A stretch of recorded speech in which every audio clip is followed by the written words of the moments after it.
approval ng SSS benefits gaya ng pag-claim ng sickness or funeral benefits, pag-file ng disability benefits, matagal nga ba at umaabot ito ng ilang taon mga ka-vlogs? Ganito ba talaga katagal ang pag-claim ng benefits sa SSS? Ito po ang ating pag-uusapan sa video na ito. Hold up.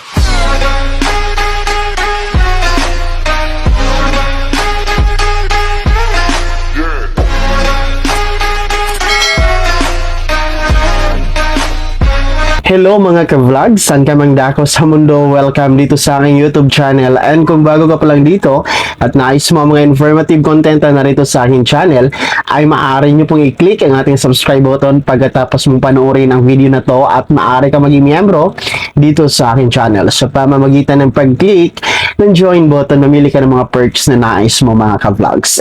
Hello po sa inyong lahat, kumusta kayo? Saan mang dako sa mundo kayo naroroon na nanonood dito sa video na to? Ayan, sana'y nasa mabuting kalagayan po tayo mga ka-vlog. So, pag-uusapan natin ito dahil meron akong isang video mga ka-vlog kung saan marami po ang nagre-reklamo sa comment section. Marami po ang pare-pareho. Actually, na alarm ako, no? Parang na-aware din ako sa issue na ito dahil hindi lamang isa, dalawa, marami po, no? Pareho yung senaryo tungkol dito sa pag-claim ng benefits kay SSS dahil meron tayong 7 benefits kay SSS. Unang-una dyan, meron tayong tinatawag na retirement benefit, maternity benefit, sickness benefit, disability benefit, funeral benefit, death benefit, at meron din tayong mga loans, ayan, mga programs ni SSS na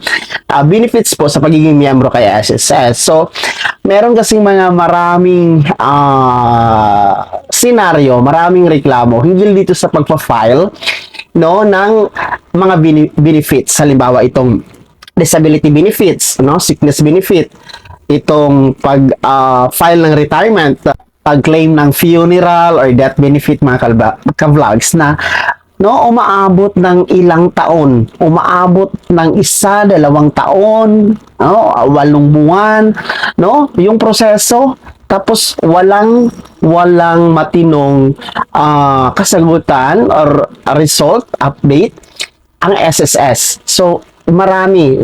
I'm sure sa mga nanonood ngayon, merong ganito mga senaryo, ganito ba talaga kabagal itong SSS sa pagbibigay ng mga kiniklaim na mga benefits nitong ating mga SSS members mga ka-vlogs, actually, meron din akong kakilala, personal kakilala ko, nag-file ng sickness benefit dahil na disgrasya sa trabaho.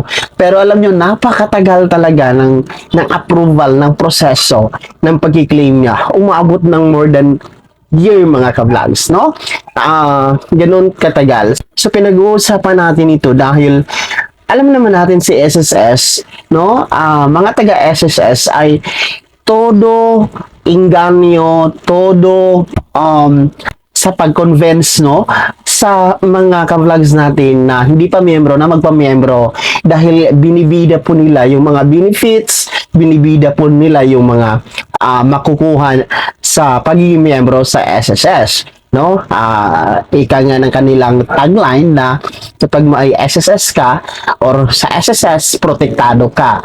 So, dahil binibida yung mga benefits, sana naman sa pag-claim ng benefits nito mga SSS member ay mabilis, mabilis sa kidlat yung pagproseso, pag-approve at pagbigay doon sa mga nagki-claim nito mga ka-vlogs. Dahil alam nyo, yun naman talaga yung habol ng tao para maging miyembro dito sa SSS, yung mga benefits na makukuha nila. Nakakadismaya lang talaga dahil alam nyo, napakatagal, umaabot ng 2 taon, 3 taon, walang resulta. And yung mga nagpa-file ng claim, hindi lahat ng mga nagpa-file ng claim malapit sa SSS branch. Lalong-lalo na yung mga malalayong probinsya na yung SSS branch ay nasa city pa. Kailangan pa nilang lumusong doon sa city mula sa bundok, mula sa mga barangay to claim these benefits, mga ka-vlogs. Siyempre, gagastos yun ng pamasahe, gagastos yun ng pagod, no?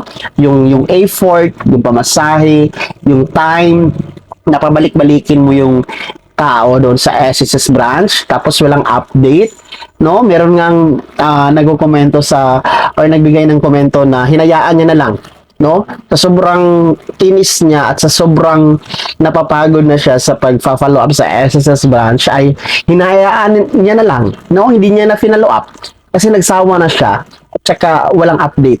So, sana naman sa SSS ay bigyan ng action ang usaping ito, ang issues na ito. And I know, nag-i-exist ang issue na ito, ang mga senaryo na ito, hindi lamang sa iisang branch, kundi maraming branches ng SSS ang mayroong ganito na senaryo, mga ka-vlogs. And I think and I believe hindi ito problema sa main office. No? I think problema talaga to sa mga branches. Dahil ang main office naman, nag-a-approve naman yan. Mabilis lang naman ang main office. No?